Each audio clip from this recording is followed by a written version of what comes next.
Hello everyone, welcome to Crystal Commerce Classes Learning that Influences You by Avneet Kaur. Class 12th Microeconomics Chapter number 2 Consumer Behavior Topic Utility. ये chapter हम already last week Saturday को start कर चुके हैं। आज हम इसको continue कर रहे हैं। हमने लास्ट क्लास में यूटिलिटी क्या होता है, टोटल यूटिलिटी, मार्जिन यूटिलिटी का कंसेप्ट पढ़ा। हमने law of diminishing margin utility के अजम्पशंस पढ़े। आज हम पढ़ेंगे उसका ग्राफ रिप्रेजेंटेशन देखेंगे। हम देखेंगे कैसे ग्राफ बनाया जाता है, उसका कर्व देखेंगे और फिर हम स्टार्ट करेंगे आज ordinal approach. Law of diminishing marginal utility. As we consume more and more units of a particular commodity, then with each additional unit the satisfaction unfolds. This is a Cousin's first law. इसमें कहा जा रहा है कि जैसे जैसे मैं एक additional commodity particular commodity consume करती जाऊंगी, जो उस एडिशनल यूनिट से ना मुझे सेटिस्फैक्शन मिलेगा वो कम होता चला जाएगा। अगर आप टेबल देखो जो मैंने यहाँ क्वांटिटी TUMU यानी कि total utility and marginal utility की मेंशन की है, इसको ध्यान से देखो। मैंने पहले एक बनाना खाया, मुझे 50 टोटल यूटिलिटी भी मार्जिनल यूटिलिटी भी सेम है। मैंने तो भी मुझे बहुत भूख लगी थी, आई एम स्टार्विंग, तो मैंने एक 50 तो हो गया डिटेल्स मिली एक बनाना खाने से। मुझे सेकेंड बनाना खाते ही मुझे जो 95 मिली, तो एक एक्स्ट्रा बनाना जो मैंने खाया, एक एडिशनल बनाना जो मैंने खाया, एक एक्स्ट्रा बनाना खाने में मुझे एक्स्ट्रा सेटिस्फैक्शन कितना मिला, 45, दैट इज 95 माइनस 50। फिर मैंने एक एक्स्ट्रा और खाया तो 130 माइनस 95 कितना, 35। तो क्या हो रहा है, मेरे एक एडिशनल यूनिट कंज्यूम करने से मार्जिनल यूटिलिटी कम होती जा रही है। यही हमारी क्या है, law of diminishing marginal utility. ये कंसेप्ट इंपॉर्टेंट कंसेप्ट है एग्जाम पॉइंट ऑफ व्यू से, और आगे आने वाले हर कॉम्पिटिशन लेवल जब आप इसकी तैयारी करोगे, अगर आपका सब्जेक्ट इकोनॉमिक्स है तो उसमें ये जरूर पूछा जाता है। ठीक है, अब ग्राफ देखो। आप देख रहे हो टेबल से हमें पता चल रहा है कि पहले एकदम से टोटल यूटिलिटी इंक्रीज करते करते फॉल होने लग गई है।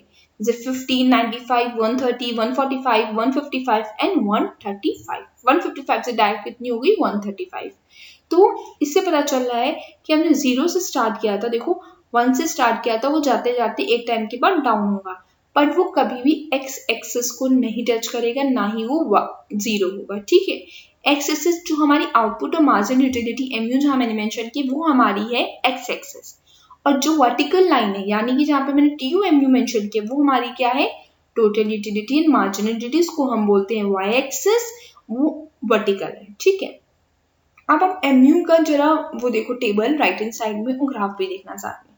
पहले 50, 45, 35, 15, 10, -20, वो सीधे डाउनवर्ड जा रहा है, एकदम गिरता हुआ जा रहा है। तो देखो एक स्ट्रेट लाइन बनकर आ रही है, फॉल होती जा रही है, और एक टाइम की जैसे उसने एक्स एक्सिस को टच किया MU ने, वो 0 हो गया, और जैसे ही MU 0 होता है, हमारा जो टोटल यूटिलिटी होती है वो मैक्सिमम हो जाती है, और उस पॉइंट के बाद हमारी टोटल यूटिलिटी फॉल करती है और मार्जिनल यूटिलिटी नेगेटिव होती है।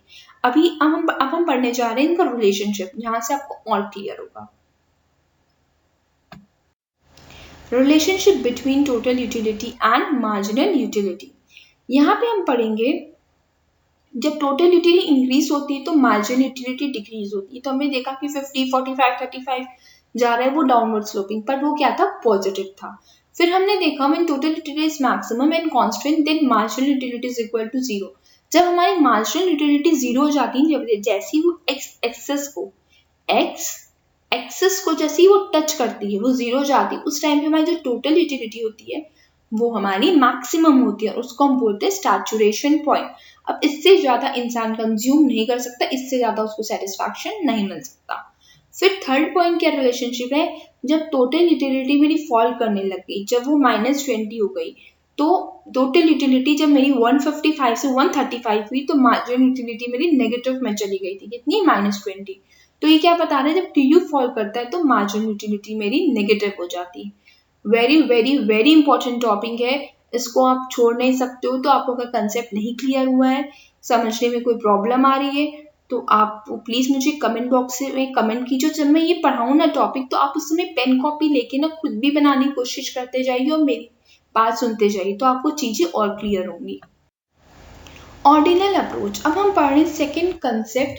हमने यूटिलिटी में पढ़ा था, यूटिलिटी को दो अप्रोचों से पढ़ा जा सकता है, एक कार्डिनल, एक ऑर्डिनल। कार्डिनल हमने अभी कंप्लीट किया, अब हम पढ़ेंगे ordinal approach. Ordinal approach, according to this approach, utility cannot be measured but it can be compared. Ordinal approach जो है ना उसमें ये बोला गया कि हम यूटिलिटी को मेजर नहीं कर सकते. यूटिलिटी क्या है?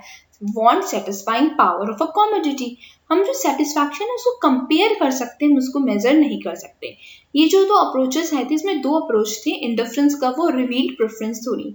हमारे कोर्स में सिर्फ इंडिफरेंस कर्व जो हिग्स एंड एलन ने दिया था.